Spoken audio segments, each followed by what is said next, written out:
Afternoon, all you true believers.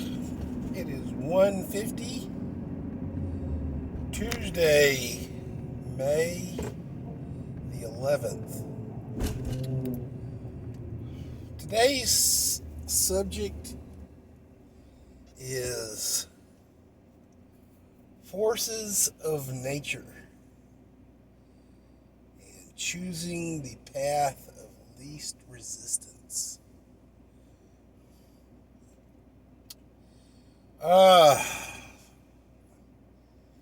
We are going to talk about water, electricity,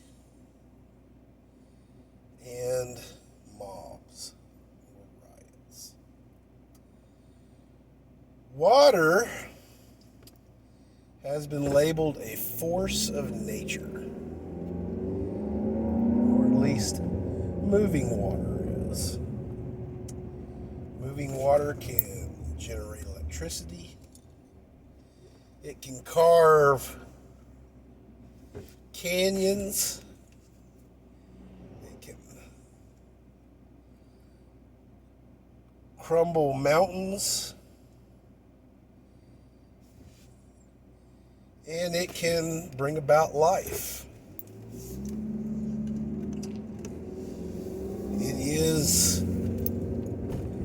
truly one of the main elements in our world and a force of nature. We can attempt to control it. We can put a dam up, and eventually water will either rise above the dam and overflow, or it will crack the dam.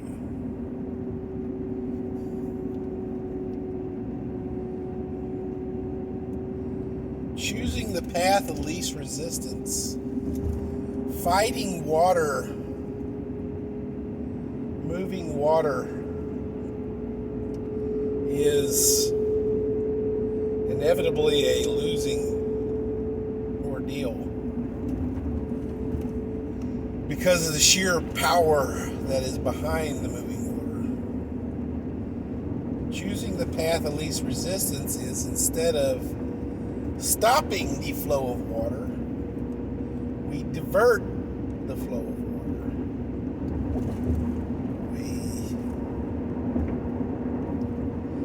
drain flood zones by diverting rivers away from marshlands. Things like that.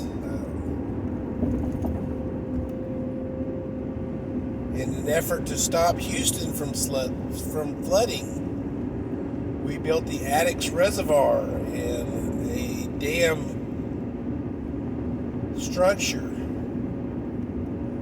We also build our streets and roads lower than our properties, necessarily making our streets rivers, or diversionary measures to move water away from us and away from our property.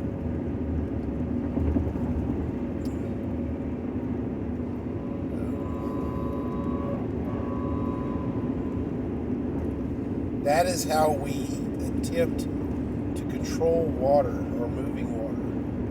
We divert it. We move it in other directions. Small little increments here and there to move it to where we want it to go is the way to go. Electricity,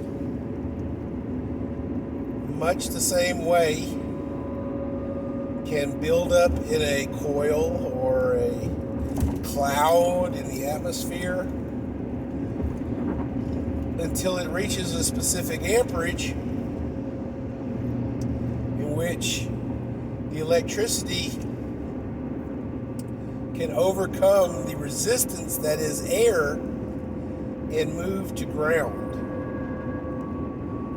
Just like a dam will hold back a river until it breaks or overflows and then it will continue on its way. Same with a charge inside of a coil or in the atmosphere. It will build, it will build, it will build, it will build, and then finally it reaches that point where it can overcome the resistance that is air and move to ground. But it also likes the path of least resistance.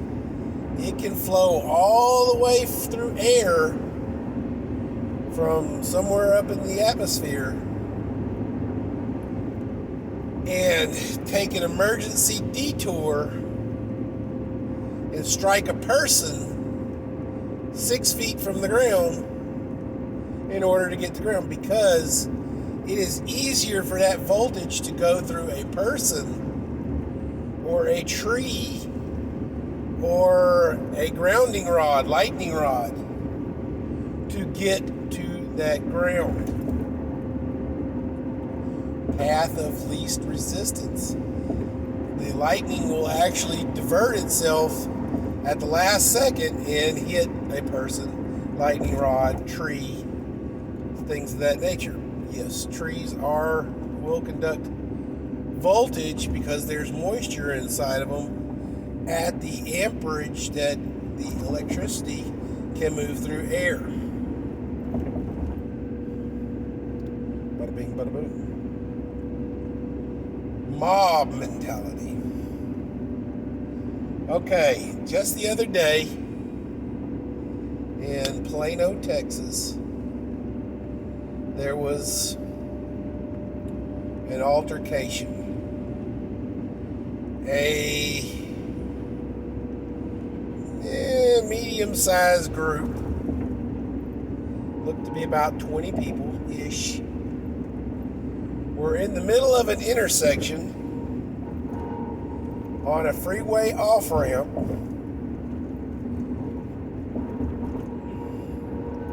quote-unquote protesting and stopping traffic.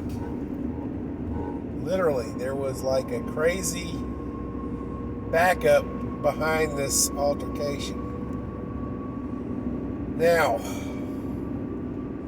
we've had weird stuff like that happen here in Houston. We had a guy pull over on 45 in I-10 area in the Pierce Elevated and proposed to his fiancée / soon-to-be wife in the middle of the freeway. What a dumbass. He was promptly arrested, probably slapped with some kind of probation or community service, and blah, blah, blah. I mean, it was technically a harmless thing. Nobody was hurt, but it could have skyrocketed into some crazy stuff. People here in Houston really and truly do not know how to drive. I drive these mean streets every day, and holy macanoli, there are a lot of drivers out there who really need driver's ed. So, or to retake driver's ed, and it's just bad. And this time they need to freaking listen. So, it's in the penal code that you can't stop traffic for, anything really. Police do traffic control. They'll stand in the street. They'll wave everybody through if a traffic light is out. Blah, blah, blah, blah, blah. But you can't exercise your Second Amendment right or your First Amendment right of free speech and stop traffic. That is not bueno. That is an arrestable offense. But in Plano, We evidently had a law enforcement officer on the scene, and we had a gentleman jump out of his vehicle, confront these protesters, and had, according to the video, had several guns drawn on him. And the popo did absolutely nothing. I think they actually told him to, get back in your vehicle and move along. How was you going to move along? The popo wasn't making the protesters get out of the way. Now, what would have happened if an ambulance or an EMT group was stuck in that traffic? Somebody's life was on the line, pending their getting to a location. Dang, that's neither here. That's bad juju right there. Now, I do not know how this whole scenario finally came to a close. There's really not any kind of follow-up in the news, which was expected. But did they finally just leave? Did they finally get out of the way and let traffic go? I can assume they finally let traffic go. I mean, I don't care how much, a police chief or something like that is pro whatever your movement is. He's not going to allow his city's traffic to be stopped for an extended period of time. That's and Plano is not as big as Houston, but man, I don't know. So what do you do with this situation? Well, it all seems that because the officer chose to confront the pissed off guy who was yelling at the protesters, he chose the path of least resistance. Now, what could have happened is he was just waiting for backup. I mean, one person against 20, I don't care how good a cop you are. It's, especially when you're dealing with a protest of this nature, and being armed as they were, pretty sure, eventually more popo showed up and they had everybody move along. Now, I will eventually find a follow-up article and I will, correct this if it's wrong, or I'll keep you guys updated. So, is this what actually happened? He chose the path of least resistance. He confronted the guy, got him in his vehicle, and squashed, or at least in an attempt to control a situation that was escalating quite rapidly. Which personally, I don't think this should have actually happened.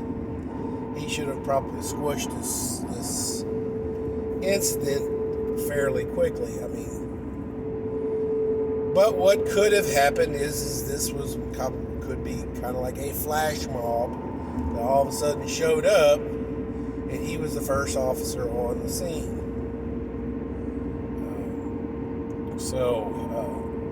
Personally, I am very pro law enforcement, and I would like to be able to say that basically he was there, he tried to keep the peace as best as possible and subdue any bad. I mean, but here's the deal: they pulled there was at least 2 weapons that I saw being pulled on this gentleman. Damn, that's bad juju right there.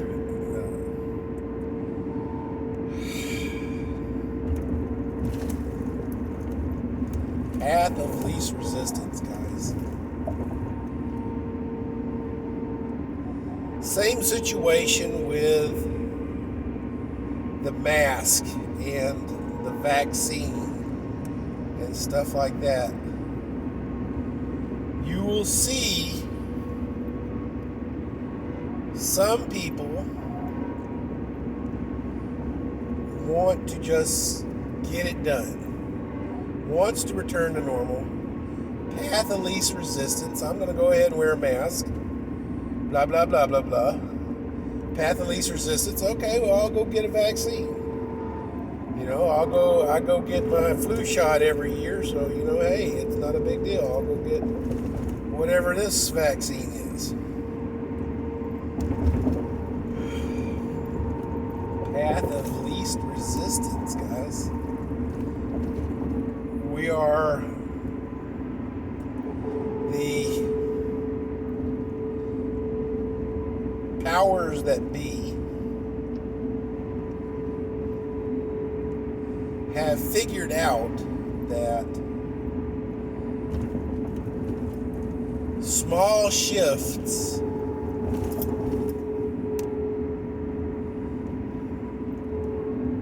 a single rock thrown in a river won't do anything. But a single rock thrown in a river every day for 5 years will eventually make a small peninsula and change the course of that water. So, small chips in our liberties and our freedoms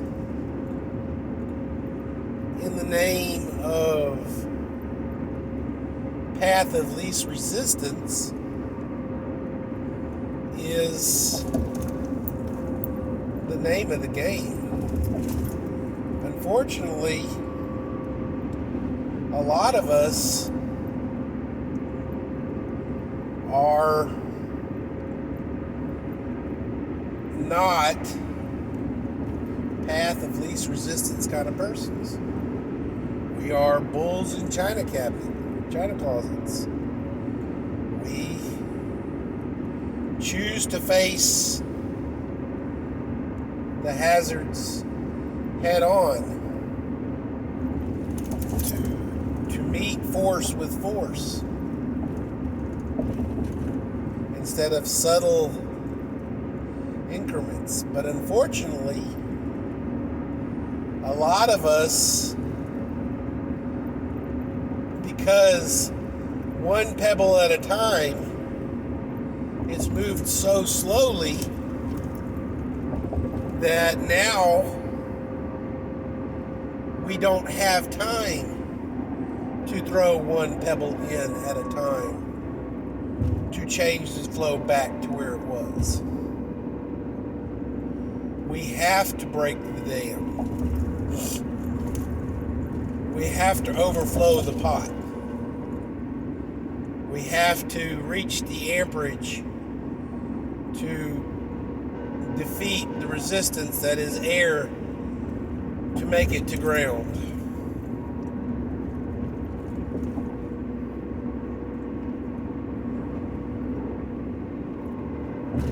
And as such, we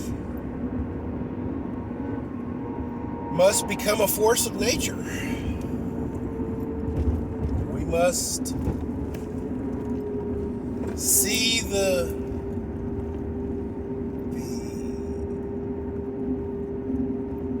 whites in their eyes and then sally forth and confront our enemies head on.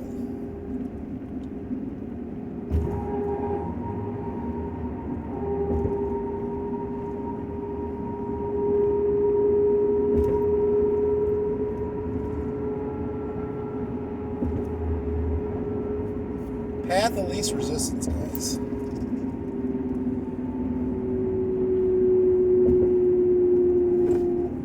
What we have to do is, unfortunately, we have to make our own path.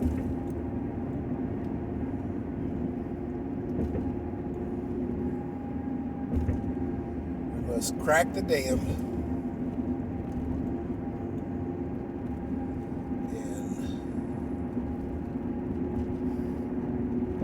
and make our own path.